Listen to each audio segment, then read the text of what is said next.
not so much that there's an issue with putting on the weight, but it creates a secondary problem when you're trying to get your performance level, say for the major competition, for them it's a fight, of not only are you worried about your performance, but you're also worried about trying to get your weight to a reasonable level. You're competing twice. Yes. Yeah. You're setting two different competitions for yourself, which to me makes absolutely no sense.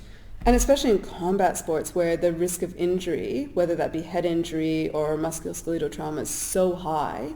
You talk about the requirements to get down in that cut phase, you increase your risk of injury so much more. He's a great example because I think he fights at like 145 and then within a week of his fight he's up to 205.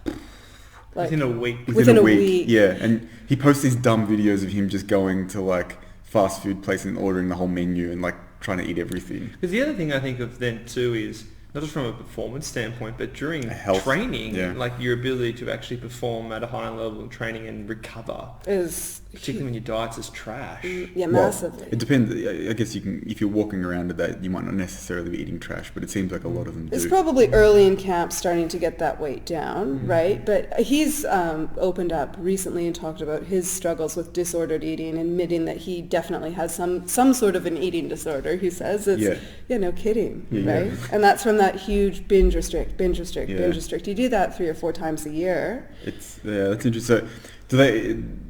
Going based on what you're sort of observing in your thesis type stuff, are they, in that first part, are they dieting more in a conventional manner with calorie like management and making sure they're trying to eat healthier and definitely like hydration, all those kind of things? Really cleaning up the food, getting into like what I would consider to be a very hypocaloric range for my athletes, which I would already consider to be a massive cut. Yeah. But then when you look at what they do, they're already doing it in a very dramatic calorie deficit. Yeah, you could have like a 80 kilo male, working off like a 1700 cal intake for well over a month, and we're talking training 3, 4, 5, 6 hours a day. Yeah, okay, right? Okay.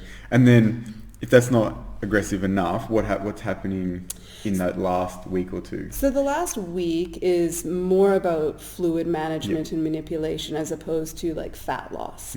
And definitely you're going to manage your food, you're going to manage your fiber intake, your total cal intake, and all of those things will help you drop scale weight, not necessarily body weight. You're probably doing a water load, which is going to help you lose maybe 1 kilo, 2 kilos. And then the last 48 to 72 hours, it's going to be a lot of sauna. Sweaty cardio is probably not a huge go-to anymore.